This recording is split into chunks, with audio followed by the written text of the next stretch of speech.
Bienvenidos. Hoy hablaremos de la vida y obra de una pionera del feminismo, las luchas obreras y el socialismo del siglo XIX, Flora Tristán. Y para ello tenemos una invitada de lujo. Con nosotros, la doctora en filosofía, Federica Yerboski. Bienvenida, Federica, ¿cómo estás? Muy bien, muchas gracias por la invitación, Lautaro, y por el espacio en el programa. Bueno, muchas gracias por estar aquí nuevamente. Se han publicado en los últimos años diferentes trabajos, rescate bibliográfico de lo que ha sido el legado de Flora Tristán y recientemente incluso se ha vuelto a publicar una de sus obras más famosas, Peregrinaciones de una paria. ¿Podrías contarnos quién fue Flora Tristán, cómo llega a convertirse en una referente tan importante y por qué se definía a sí misma como una paria? Sí, bueno, Flora Tristán es una mujer del siglo XIX, ¿no? Nació en 1803 en París, en Francia, y murió en 1844, o sea, tuvo una vida breve, vivió 41 años, breve pero muy intensa, ¿sí?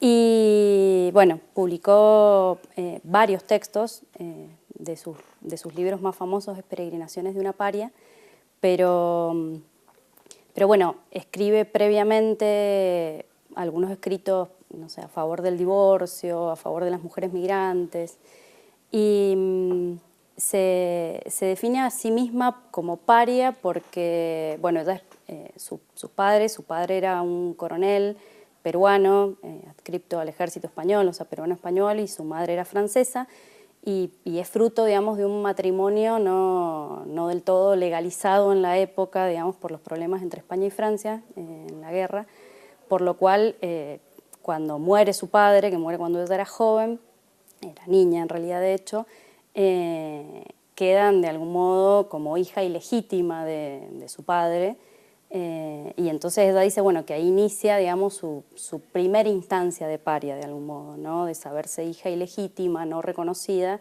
y a partir de allí no tienen, digamos, ningún tipo de herencia, y entonces, bueno, viven una vida de muchas penurias económicas, y empieza a trabajar muy joven en un taller de litografía, y luego su madre la obliga a casarse con el dueño del taller de litografía, y bueno, a partir de ahí ella tiene una instancia, digamos, muy dura en su matrimonio, y escribe diciendo que, bueno, que el matrimonio es de las peores cosas que le puede pasar a cualquier mujer, ¿no? Que es una cárcel en vida, que aniquila cualquier tipo de libertad de la mujer, ¿no?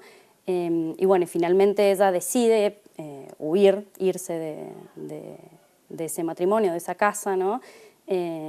Por lo cual, de algún modo, una instancia de legitimidad que había encontrado, digamos, siendo la mujer ¿no? Porque se había casado, vuelve de algún modo a perderla y a seguir en su condición de paria, ¿no?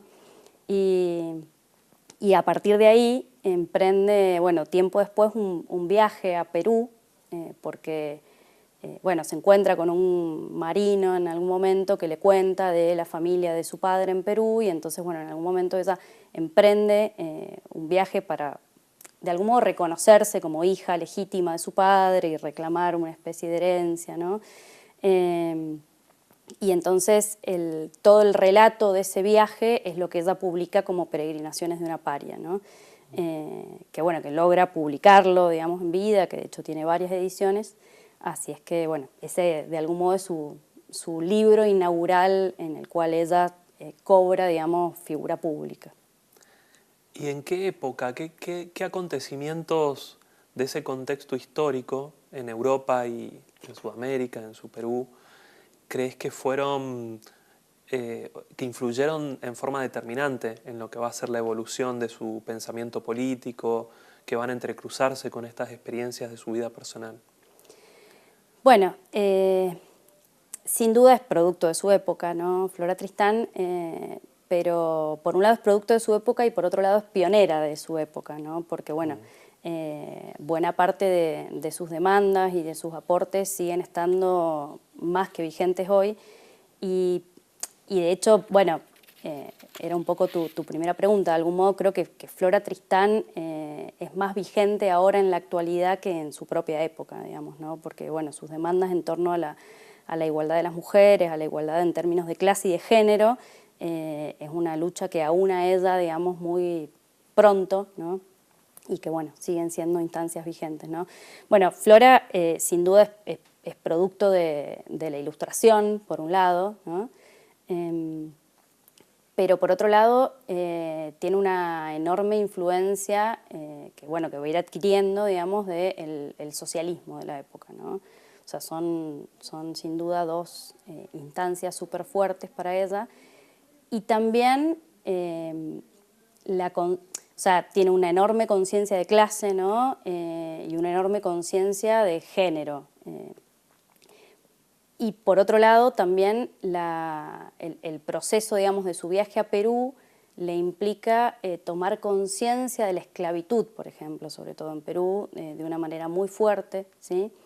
De hecho, bueno, es un libro, digamos, absolutamente autobiográfico, Peregrinaciones de una paria, y ella cuenta justamente cómo cuando llega le otorgan, digamos, una esclava, ¿no? Y termina tremendamente incómoda, digamos, con la situación, ¿no? Bueno, o en algunos otros momentos ella ve cómo azotan a un esclavo porque supuestamente había robado algo, lo denunciaban, digamos, de algún robo, y ella dice, bueno, en realidad el robo más grande es el que han hecho justamente con el esclavo, ¿no? Y con la libertad de este sujeto, ¿no? Entonces, bueno, es producto un poco de ese proceso, ¿no?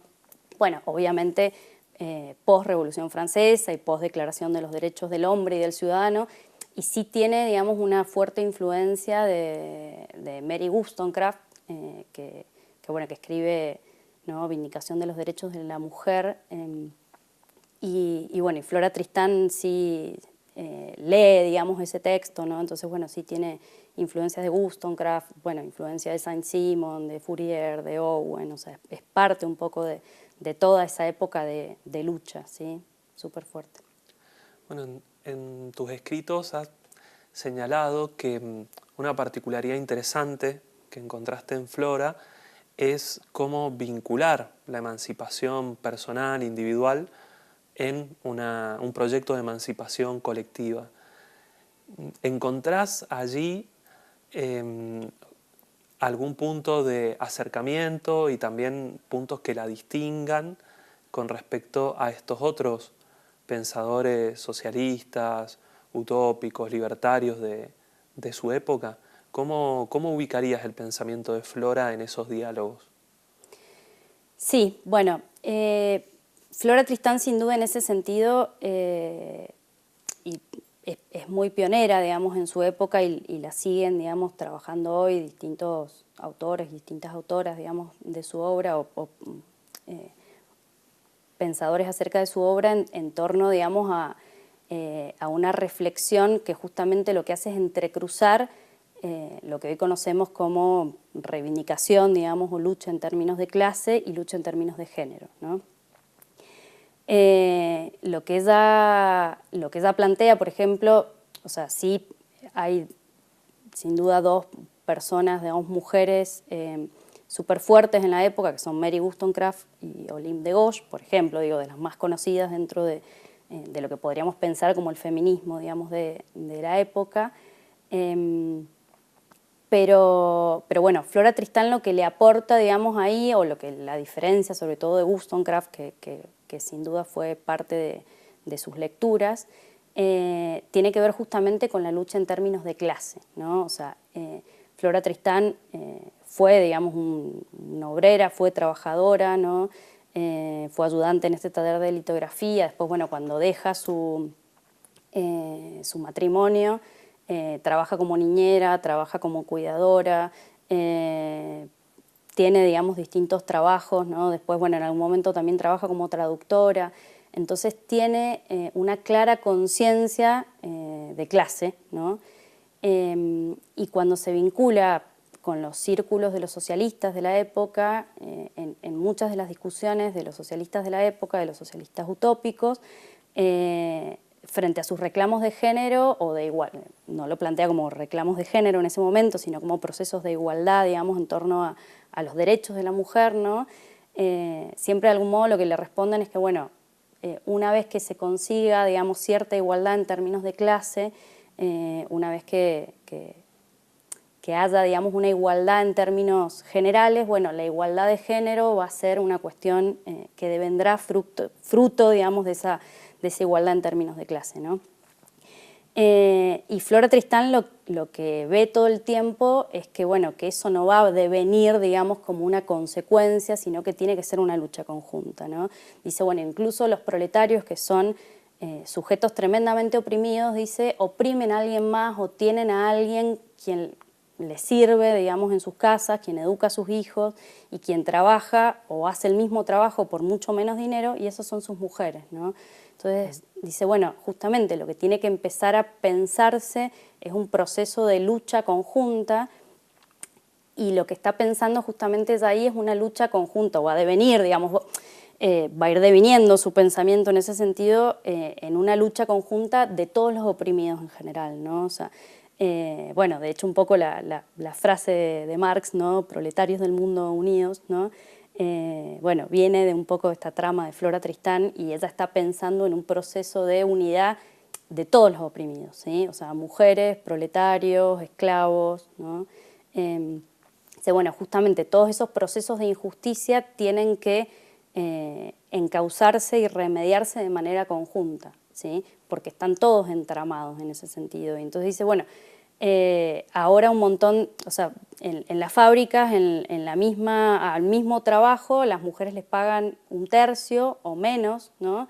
Que a muchos obreros varones, y entonces hay un montón de fábricas, dice, que están justamente empleando a mujeres, y después de emplear a mujeres están empleando a niños, y dice, bueno, hay niños entre 8 y 12 años, ¿no? Entonces dice, bueno, vemos injusticia tras injusticia que tienen que remediarse de manera conjunta, ¿no? Y además incluso dice, bueno, justamente la mujer, bueno, tiene una lucha muy fuerte por la educación, sobre todo de mujeres, ¿no? Dice, bueno, justamente son las mujeres las que van a educar a las futuras generaciones de obreros, o sea, sobre todo de obreros y sobre todo de hijos e hijas de obreros, ¿no? Dice, bueno, las clases altas tienen otro acceso a la educación, en cambio las clases pobres no, ¿no? Entonces, bueno, justamente dice, bueno, si logramos que efectivamente las mujeres puedan educarse, ¿no? Va a generar un proceso de mejora para toda la clase obrera. En relación a esto que contás y lo que mencionaste al principio de su viaje al Perú, también has señalado que de alguna forma ese viaje va a marcar un antes y un después en el desarrollo de este pensamiento, desde el punto de vista que también le va a permitir ver la situación de la opresión que implica los contornos, los contrastes de lo que era la modernidad, propiamente dicho, y en particular del tema del colonialismo. ¿Podrías contarnos un poco esa observación que has escrito? Sí, bueno, yo sí creo que hay, digamos, de hecho lo pensé como una peregrinación, ¿no? Norte-sur, pero bueno, también sur-norte, ¿no? O sea, incluso frente a estas lecturas más clásicas que uno tiene, bueno, siempre de influencias de Europa, ¿no? Pensar justamente cómo cambia en toda la obra de Flora Tristán, en su propia constitución, digamos, subjetiva, y su constitución subjetiva, que es una constitución política claramente en ella, ¿no? El viaje a Perú empieza siendo una búsqueda de reconocimiento, y termina siendo un proceso de configuración subjetivo y político, identitario para ella muy fuerte, ¿no? Y en ese sentido ve, bueno, cómo la modernidad europea, que era lo que ella estaba viviendo, ¿no? Una Francia post-revolución francesa y una Inglaterra, digamos, en la plenitud de la revolución industrial, tiene como contrapartida, ¿sí? un proceso de esclavitud muy grande en América. Pensemos que, bueno, que la esclavitud, digamos, particularmente en Perú, va a empezar a abolirse 1840 y largos, ¿no? Y entonces, bueno, no sé, el último de los casos, ¿no? es Brasil, pero digo, vivencia la esclavitud fuertemente, ¿no? Y entonces, no solo, o sea, la esclavitud y un montón de procesos que pensamos, digamos, como como colonialidad en términos subjetivos. Ella ve un montón de parientes en, en Perú que ven justamente Europa como bueno, el desarrollo y el progreso, ¿no? y sus países como puro proceso de atraso y de penuria, ¿no? Entonces ella dice, bueno, cómo revertir este proceso y cómo justamente valorar el propio lugar, ¿no? Y cómo darse cuenta de lo que sí efectivamente tienen, ¿no? Entonces, en ese sentido, no desvincula el proceso de la modernidad del proceso de la colonialidad, ¿no? Que de algún modo podemos pensar que eso sí también, bueno, está presente en una pensadora como Olympe de Gouges, ¿no? En relación con sus textos en torno a la trata de esclavos, ¿no? O sea, y también de algún modo como bueno, termina en la guillotina, digamos, Olympe de Gouges, pero justamente porque buena parte de todo lo que se mantenía en esa época en Europa se sostenía sobre la trata, digamos, de esclavos, ¿no? Fuertemente. Entonces, justamente ve ese entrecruzamiento y eso después también, con el avance, digamos, de sus reflexiones, termina en un internacionalismo, ¿no? O sea, porque ella llama a una unidad de todos los oprimidos en general, pero además de manera internacional, o sea, no está pensando en una... Incluso para mí es muy interesante el tono que tienen sus escritos, porque ella misma va, digamos, reflexionando, lo que podríamos pensar casi como una reflexión en voz alta, ¿no? O sea, dice, bueno, en un primer momento pensaba que solo Francia era mi país, ¿no? Mi espacio, y miraba los límites nacionales, y veía cómo los extranjeros, ¿no? Tenían diferencias en torno a nosotros y conforme fui recorriendo distintos lugares me di cuenta que, de algún modo dice, mi patria es el mundo, ¿no? Y que no sirve una emancipación en un solo espacio si no logramos una emancipación internacional, ¿no? En ese sentido, por eso está pensando una unidad, de algún modo, desde las precursoras del internacionalismo, digamos, ¿no? Claramente. Sí, quizás también de ahí vienen las valoraciones más positivas que hacen de ella Marx, Engels, ¿no? Como precursoras del socialismo. Te pregunto, ¿esto está vinculado, crees, a lo que ella va a desarrollar en ese proyecto que tenía de la Unión Obrera? ¿Dónde encontrás vos que estas ideas están mejor expresadas por parte de Flora? Bueno, creo que sin duda es un proceso, ¿no? O sea, bueno, tiene unos primeros escritos en torno, por ejemplo, a las mujeres migrantes, ¿no? También ahí se ve fuertemente cómo está pensando las condiciones de opresión y cómo para ella hay un entrecruzamiento, digo, o sea, no solo son mujeres, sino además migrantes, ¿no? Por eso el primer libro quizá más fuerte y que la sitúa en una instancia pública es Peregrinaciones de una paria. Después escribe en 1840, publica Paseos en Londres, ¿no? O sea, visita 4 veces Londres como la cuna de la Revolución Industrial, y tenía mucho interés justamente por ver el proceso de los obreros en Londres, ¿no? Pero bueno, ve el proceso de los obreros en Londres y va describiendo, y quizá, de hecho hay muchos analistas de la literatura, digamos, peruana, que la sitúan como la primer latinoamericana que está analizando el proceso de la Revolución Industrial, ¿no? Y bueno, va describiendo en Paseos en Londres todo el desarrollo de la Revolución Industrial, maravillada de algunas cosas y viendo justamente las miserias también del tema. Y dice, bueno, que ella pensó que lo peor que había visto en el mundo era la esclavitud hasta que conoce al proletariado inglés, ¿no? Y bueno, y después de Paseos en Londres, escribe, digamos, como otro libro fuerte, La Unión Obrera, ¿no?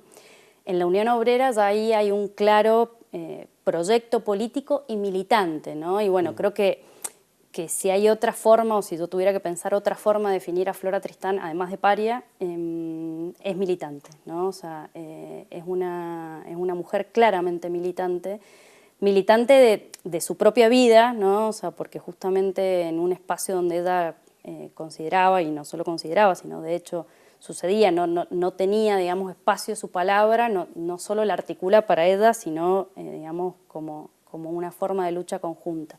Y en ese sentido, en la Unión Obrera está justamente proyectando un proceso de lucha conjunta de mujeres y obreros, ¿no? Y podríamos decir de algún modo que es casi, digamos, una precursora, digamos, del manifiesto comunista que poquitos años después, ¿no?, van a ser Marx y Engels, ¿no? Entonces, bueno, de hecho Marx y Engels la mencionan en la Sagrada Familia, ¿no? O sea, y la ubican, digamos, dentro del socialismo utópico.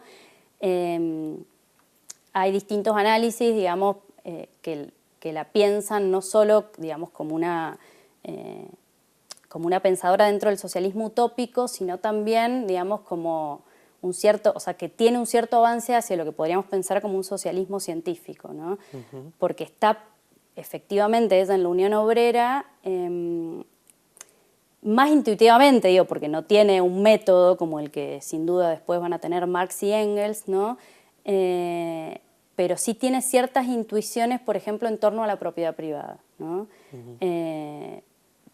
Concibe, de hecho, el proletariado como los únicos sujetos que trabajan en función de su propia fuerza y de su propio cuerpo y que no tienen otra cosa que su propio cuerpo, ¿no? Entonces dice, bueno, son los únicos que no tienen, digamos, que no se han apropiado y que producen valor por fuera de la apropiación, digamos, que han hecho, digamos, otros, ¿no?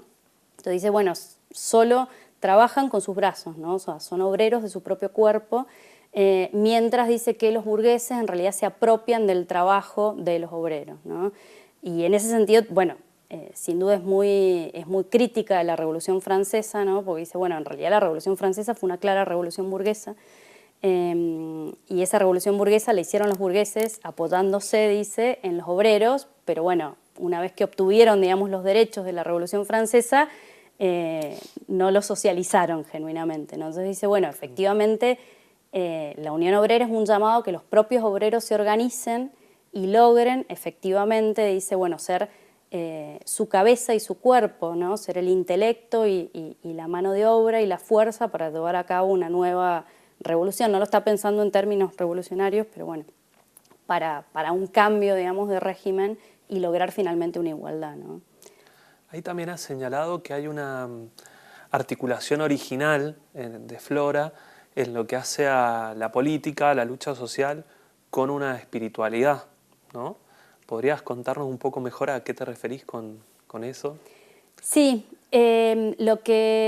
bueno, Flora también de algún modo es muy crítica de ciertos procesos religiosos, sobre todo cuando ve la religiosidad, digamos, en Perú, digamos, ¿no? Como un país tremendamente católico. Pero bueno, ella está viendo en ese sentido la religiosidad de manera, o la visora, digamos, de algún modo en Perú como una religiosidad muy vacía, ¿no? Y vacía por un lado y tremendamente opresiva por otro, ¿no? Pero a lo largo de sus textos, bueno, que uno digamos, le resuena en algunos momentos algo chocante en relación justamente a su espíritu más socialista y crítico, ¿no? Pero bueno, es una mujer de mucha fe y todo el tiempo apela a Dios como la base de su fortaleza, ¿no? Pero como la base de su fortaleza que la empuja hacia un proceso de militancia, ¿no? Hacia un proceso de militancia, ella dice, bueno, justamente es aquello, o sea, o es aquel, digamos, Dios que me dio justamente la libertad y la fortaleza para llevar a cabo toda esta tarea, ¿no? Y sí termina de algún modo en una mística amorosa hacia la humanidad, ¿sí? En ese sentido lo está pensando un poco en esa perspectiva, ¿no? Y es lo que, esa fuerza, ¿no? O esa espiritualidad es la que la va a llevar a justamente llevar la Unión Obrera, que es este texto que ella escribe, en lo último que ella realiza en su vida, que es el Tour de Francia, ¿no? En ese Tour de Francia lo que hace es ir justamente reuniéndose con los distintos obreros en los distintos pueblos de Francia, ¿no? Para justamente predicar sus ideas, ¿no? y lograr un proceso de conciencia de clase, ¿no? De conciencia de clase y de género, porque bueno, también se junta, digamos, con algunas mujeres trabajadoras en la época, y bueno, pretende justamente este proceso de unidad de oprimidos. De los textos que has estado mencionando y las publicaciones que han logrado llegar, rescatarse, digamos, aquí en Latinoamérica, ¿cuáles te parece que serían una buena puerta de entrada, digamos, para conocer, para acercarse a Flora? ¿Cuáles crees que pueden llegar a dialogar con problemas del presente en las actuales generaciones? Bueno, sin duda, Peregrinaciones de una paria es su libro, digamos, más icónico, ¿no? Bueno, que de hecho mucha gente de algún modo entra a Peregrinaciones de una paria como una crónica de viaje, ¿no? O sea, que bueno, que también es muy propia un poco de los viajeros del siglo XIX, ¿no? O sea, el tema de las crónicas de viaje, ¿no? Creo que quizás el libro más, quizá más ameno para entrar a la obra de Flora Tristán, ¿no? Pero bueno, también de algún modo la Unión Obrera creo que es un gran libro para pensarlo también incluso, no sé, bueno, en términos docentes yo doy algunos fragmentos de la Unión Obrera en mis clases para pensarlo justamente en diálogo, por ejemplo, con Kant, ¿no? Y sus procesos de ilustración, bueno, y con Marx sin duda, ¿no? Pero bueno, me parece que también sin duda es un texto que dialoga con la ilustración y que revaloriza los procesos de la ilustración, ¿no? Y un poco en esta pregunta que vos hacías en torno a la modernidad y la colonialidad, ¿no? Las aperturas de la modernidad, pero bueno, pero viendo no solo las luces de la modernidad, sino las sombras de la modernidad, ¿no? Y entonces viendo esos espacios que quedaron por fuera, o todos los sujetos que quedaron por fuera de esta modernidad, ¿no? Y de esta ilustración, y de algún modo Flora es un gran personaje para decir, bueno, todo esto queda por fuera, ¿no? Y todo esto es la lucha que de algún modo tenemos que seguir llevando adelante, ¿no? Sería mucha molestia si aprovechamos tu presencia aquí para que nos cuentes un poco ese contrapunto tan interesante que decís sobre el pensamiento de Flora con Kant. Ah, no, en absoluto. Bueno, de hecho, al principio yo la pensaba como un diálogo más, sin duda que tiene, con Marx, en realidad Marx con Flora, digamos, es al revés, ¿no? Porque, bueno, es previa a Flora. Justamente, de algún modo, Kant lo que está proponiendo, o lo que yo articulo, por ejemplo, en la cátedra, es pensar, bueno, un texto como ¿qué es la ilustración? De Kant, ¿no? Que Kant dice, bueno, es la capacidad de pensar por uno mismo, ¿no? Y es la posibilidad de hacer un uso autónomo de la razón, ¿no? Y Flora Tristán en la Unión Obrera, y particularmente en el apartado que justamente dice, bueno, ¿por qué menciono a las mujeres, no? O sea, ¿por qué hago un llamamiento a las mujeres? Dice, bueno, a partir de la Ilustración y a partir de la Revolución Francesa y a partir de la Declaración de los Derechos del Hombre y del Ciudadano, ¿no? En 1791, dice, de pronto, dice, los obreros se dan cuenta que tienen la misma capacidad que sus antiguos señores, ¿no? Que sus antiguos amos, y que de pronto tienen los mismos derechos y que pueden acceder a las mismas cosas, y que no solo pueden acceder a las mismas cosas, o al menos formalmente, ¿no? Que tienen los mismos derechos, sino que tienen la misma capacidad para pensar, o sea, que tienen la misma razón, o sea, esa igualdad en el uso de la razón, ¿no?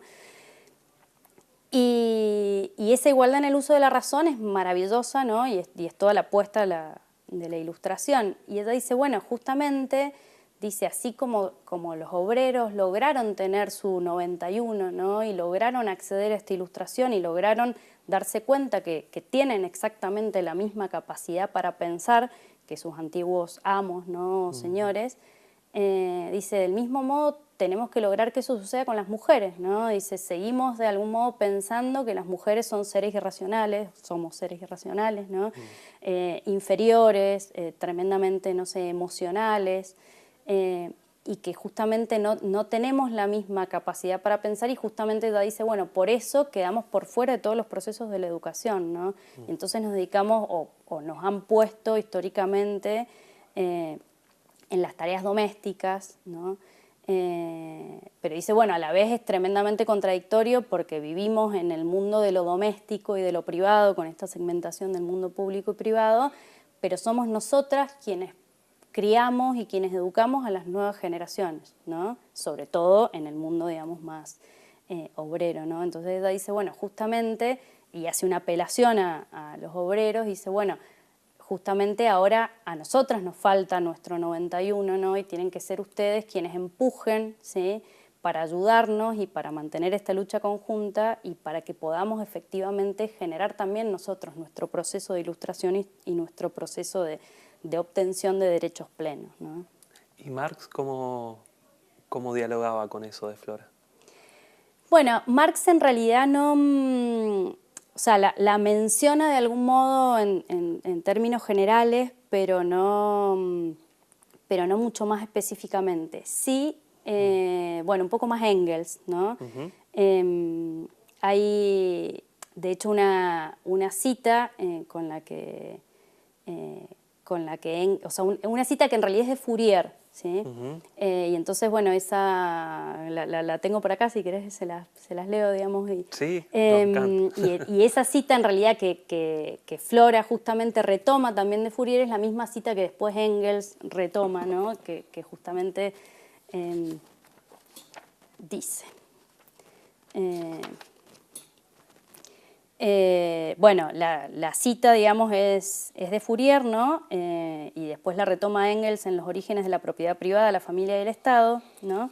Dice, los progresos sociales y los cambios de periodo se operan en razón del progreso de las mujeres hacia la libertad. Y las decadencias del orden se operan en razón del decrecimiento de la libertad de las mujeres. En resumen, la extensión de los privilegios de las mujeres es el principio general de todo progreso social, ¿no?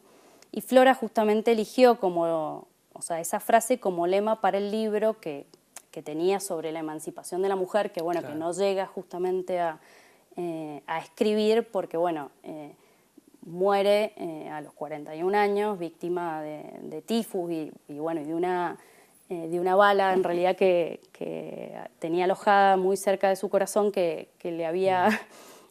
generado su ex marido, ¿no? O sea, que le dispara, y que nunca pueden, digamos, extraérsela, ¿no? Y entonces, bueno, muere a los 41 años, terminando su tour de Francia y no llega, digamos, a publicar ese libro en torno a la emancipación de las mujeres, pero bueno, había tomado esa misma frase de Fourier que años después, ¿no?, retoma Engels, por lo cual de algún modo sigue su lucha. Bueno, Federica, muchísimas gracias. Ha sido para nosotros un gusto la entrevista y esta cátedra abierta que incluyó las citas, todo, una generosidad enorme. Nosotros justamente queríamos hacerte un presente bueno, de parte de las ediciones del Pensamiento Socialista con una antología de textos de Flora Tristán, una introducción de Andrea Datri, que se llama Flora Tristán, el martillo y la rosa. Esperamos también que sea para tu trabajo productivo. Bueno, muchas gracias, la verdad, textos súper valiosos y maravillosos y súper interesante también el prólogo de Andrea, así es que, bueno, muchas gracias por el espacio, por el regalo y, bueno, a leer Flora Tristán. Muchas gracias. Nos vemos en un próximo episodio del Talón de Hierro.